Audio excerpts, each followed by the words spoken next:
Sa isang maliit at mapayapang bayan, may nakatirang isang bata na nagngangalang Mia.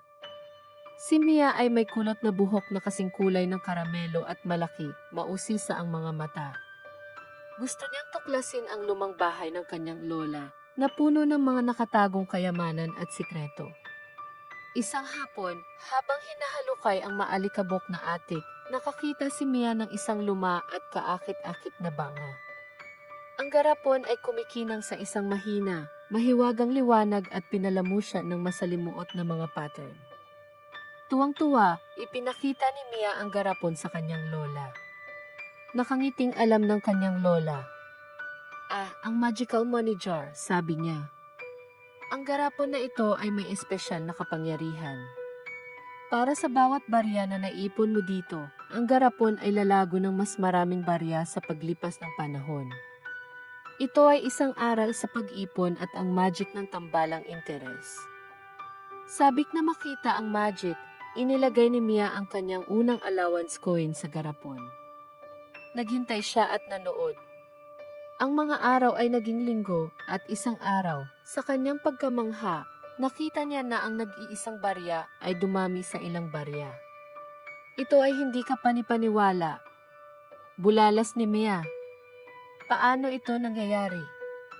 Ipinaliwanag ng kanyang lola, tulad ng mga buto na tumutubo sa mga halaman, ang perang naipon sa banga na ito ay lumalaki sa paglipas ng panahon.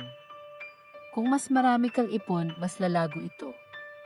Nagsimulang mag-ipon si Mia ng higit pa sa kanyang allowance, gumawa ng mga gawain sa bahay, at maging ang paghahanap ng matatalinong paraan para kumita ng dagdag na barya.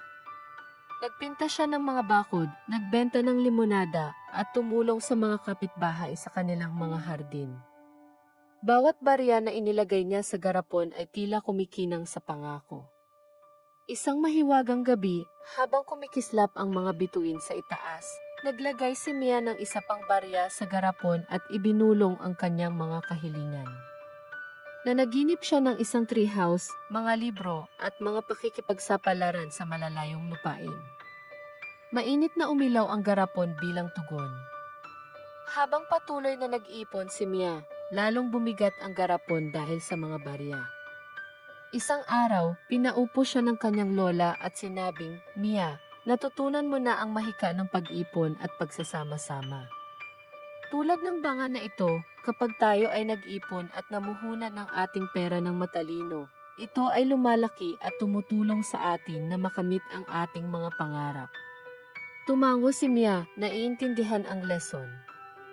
Nangangako ako na palaging mag-ipon at mamuhunan ng matalino, sabi niya. Ang moral ng kwento ay simple i-save at i-invest ang iyong pera ng matalino at lalago ito sa paglipas ng panahon tulad ng magic.